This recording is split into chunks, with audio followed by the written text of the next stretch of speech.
notre débat est le suivant. Pour ou contre les animaux de compagnie? Mohamed Abdou Mohamed, lui, il est contre. Et mademoiselle Raïs Ibrahim Roble, elle est pour. On écoutera d'abord M. Mohamed Abdou Mohamed.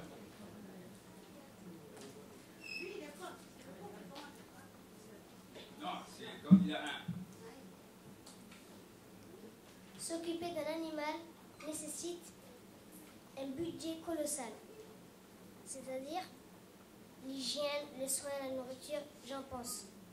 Il y a beaucoup de gens qui adorent et tort avec les animaux. Ils pensent que les animaux peuvent être avec des humains. C'est faux, car ils pensent vraiment que les animaux sont des compagnies. Alors que chez nous, nul cherche la compagnie de l'animal, car nous sommes une société où la relation entre hommes est bien développée, où les liens familiaux sont bien et sont très forts.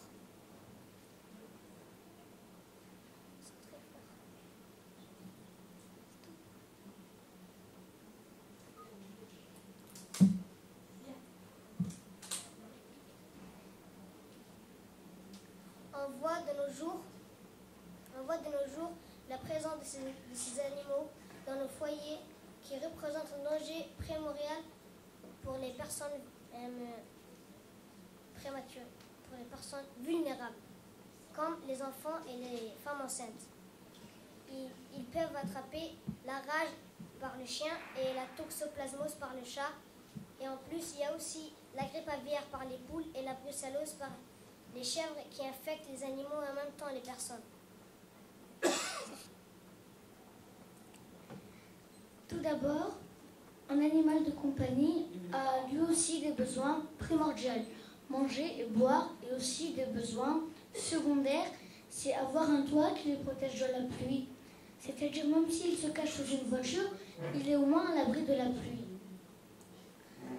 Aussi, les animaux tout court sont à peu près comme les hommes, parce que l'homme aussi a besoin de manger et boire et a besoin de se loger. Aussi, en Occident, c'est une société individualiste. Donc, ils ont des animaux de compagnie. En Occident, les animaux de compagnie sont presque, je cite, indispensables à la vie de tous les jours. Excuse-moi. Les animaux de Laisse-moi terminer ici. Je te donnerai la parole après. Je vais te donner la parole après, laisse-la terminer. D'accord? Aussi, je vais vous donner quelque chose. Je vais vous dire quelque chose. C'est qu'une femme qui était seule, veuve, elle a donné tout son héritage à son animal de compagnie. Parce que, je vous ai dit, c'est une société individualiste. Elle a donné toute sa fortune, tout son héritage à son animal de compagnie. Parce que c'était sa seule famille. Certains animaux de compagnie comblent parfois le vide dans le cœur de leur maître, de leur humain.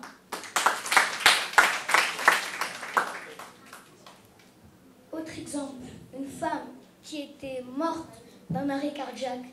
Son chien qui l'a vue a alerté tout le voisinage. Comment il l'a alerté? Eh bien, il courait d'un côté, il revenait vers la maison et les gens vont se dire il y a quelque chose qui se passe dans cette maison. Et les gens ont trouvé la femme raide morte. Imaginez si cette femme n'avait pas un animal de compagnie. Son corps serait déjà désintégré et ça aurait dû puer. Et aussi, il y a des animaux qui aident la police et le SAMU. Exemple, il y a une avalanche en montagne.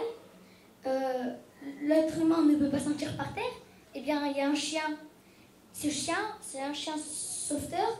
Et il va flairer, il va essayer de sentir partout, voir s'il y a des rescapés. Et quand il va sentir, et beaucoup de gens ont été retrouvés grâce à ça. Aussi, à l'aéroport en Europe, il y a un policier, mais le policier est accompagné d'un chien. Il sent les valises des passagers. Et plusieurs personnes ont été arrêtées pour pour trafic de drogue et transport d'armes.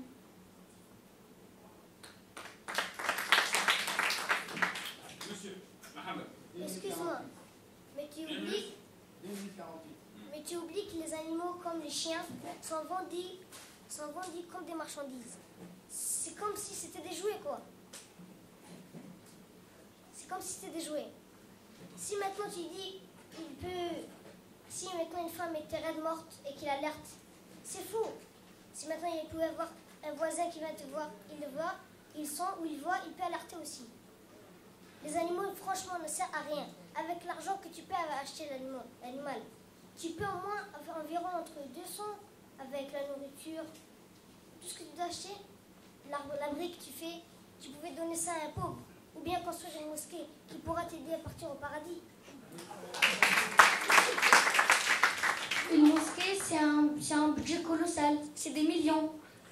Même si c'est des millions, tu peux environ 200 000 pour un être vivant.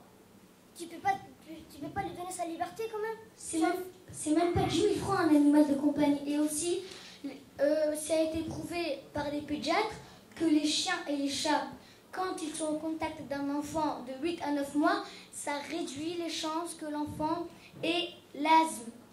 En conclusion, le chien a une place importante. Et ceux qui vendent les chiens, c'est un trafic d'animaux et ils le font illégalement. Oui, mais même si ceux qui transportent les chiens et qui le vendent comme un jouet, normalement il y a une animalerie pour les chiens et pour les animaux de compagnie et une fourrière pour les chiens. Excuse-moi ma chère, je suis pas d'accord avec toi. Là, tu viens me dire qu'il y a une fourrière, il y a un endroit où on achète les chiens. C'est faux. Où on achète les chiens, c'est vrai. Il y en a, mais là-bas c'est comme si tu achetais, on te dit un article dans un supermarché, on te dit il est bien, il est nouveau, le chien il est nouveau, on te dit tu achètes à 100 000 francs. C'est faux. Il est nul, il est comme les autres. C'est un chien comme les autres. Mets-toi à sa place.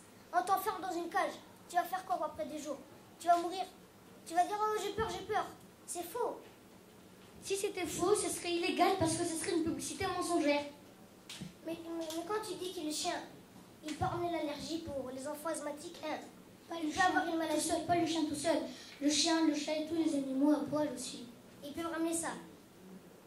Il diminue les chances d'avoir l'asthme.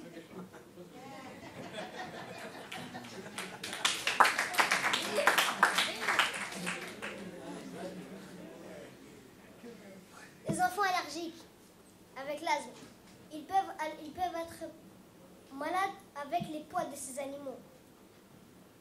Et en plus, nous avons des responsabilités avec ces animaux. Ce sont des êtres vivants qui ont droit à la liberté, à la vie. Et c'est pas pour autant qu'on doit les obliger à être au rang de l'homme. Laissons-leur leur liberté quand même. Le chat, il n'est pas habitué à vivre dehors, dans la jungle. Tu ne vas jamais trouver un chat d'abord. C'est un chat errant. Il peut faire ses excréments partout, un peu partout. Tu le prends. Un chat et un chat, tu ne le trouveras jamais dans la jungle comme le lion. C'est pas un animal qui a besoin de liberté. Et aussi, tu m'avais dit un enfant allergique. Est-ce qu'un enfant allergique va penser de lui-même à avoir un animal de compagnie à poil? C'est la logique. Il est allergique au poil ou il est asthmatique, il ne va pas s'approcher d'un animal. Et si jamais l'animal est au contact de l'enfant très jeune, 8 à 9 mois, comme je le disais, ça réduit les chances d'avoir de l'asthme pour cet enfant-là. Par ailleurs, certains animaux, comme les chiens, grandissent et peuvent être un danger pour les propriétaires, soit en les attaquant, soit en mangeant les bébés. Donc, c'est une raison de plus pour les tenir à distance. Qu'est-ce que tu veux de plus? Un chien déjà, soit il est vacciné, ça c'est trop cher. Il est vacciné et il est dressé. C'est trop cher comment? On est en Afrique là, on est en Afrique, on n'est pas en Europe. C'est pas de la vente. C'est pas parce qu'on est en Afrique, hein. Tu peux trouver en Afrique du Nord vers le Maghreb des vétérinaires et aussi en Afrique centrale, Afrique du Sud. Pourquoi tu pars au Maghreb? Viens à Djibouti, est-ce que tu vois une maison, il y a un chien ou un chat? Oui, j'en vois rien. plein. Il n'y a même pas de la paix. J'en vois plein de maisons avec des chiens et des chats. Moi, par exemple, j'en ai des chats. Et ça coûte pas un budget colossal, comme tu le dis. Ça coûte même pas 10 000 francs. Comment tu l'as acheté? Tu l'as trouvé dehors, tu l'as dit, oh il est mignon, tu l'as pris. De quoi t'en sais s'il n'est pas vacciné ou qu'il n'est pas stérilisé? De quoi t'en sais s'il est malade? Un chat? Oui? Bah s'il est malade, on le jette, c'est facile. Voilà, tu vois? Tu le jettes. C'est déjà un truc de moi. Un animal de compagnie est un compagnon, un être vivant. Quand tu es seul, tu as besoin de quelqu'un. Tu peux T'as plus avoir de ton famille, frère. tout le monde est mort. Tu peux avoir ton frère ou bien ton voisin ou Laisse-moi bien ton terminer, ami. s'il te plaît. T'as plus de famille, t'as plus d'amis, t'as même pas d'amis. T'es quelqu'un d'isolé, t'es quelqu'un non sociable. Et ben t'es au moins sociable avec un animal de compagnie avec qui tu peux jouer. Tu t'attaches à lui et il s'attache à toi. C'est ça le lien qui unit un animal de compagnie franchement. et son maître. Mais franchement, c'est un animal. Reviens dans la vie réelle. Ça manque de conversation. Je te parle de conversation. Même si on n'a pas le même langage avec un animal de compagnie, c'est pas parce qu'on n'a pas le même langage. Tu peux comprendre. Avec le chat, tu peux jouer avec lui. Il y a plein de façons. Tu prends une ficelle, tu joues avec lui. Tu le caresses ou bien... Franchement, tu regardes trop de films là.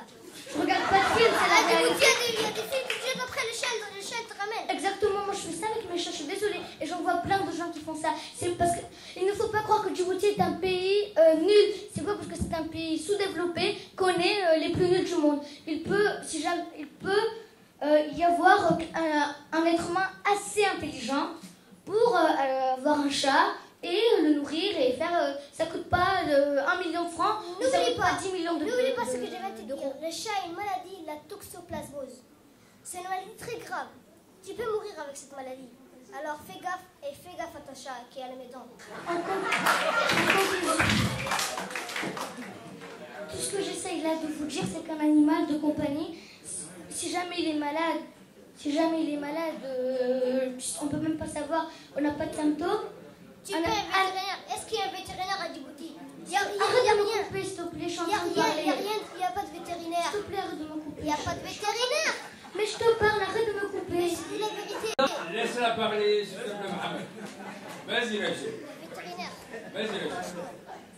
Je t'ai pas dit qu'on était à Djibouti, j'ai pris l'exemple en Occident. Je t'ai pas parlé de Djibouti précisément ou d'Afrique. Je t'ai parlé de l'Occident. J'ai pris l'exemple de l'Occident où j'ai dit, je cite, dans la société occidentale, presque tout le monde est un animal de compagnie. Je t'ai pas parlé de Djibouti, je t'ai parlé en Occident. En Occident, c'est un endroit très développé.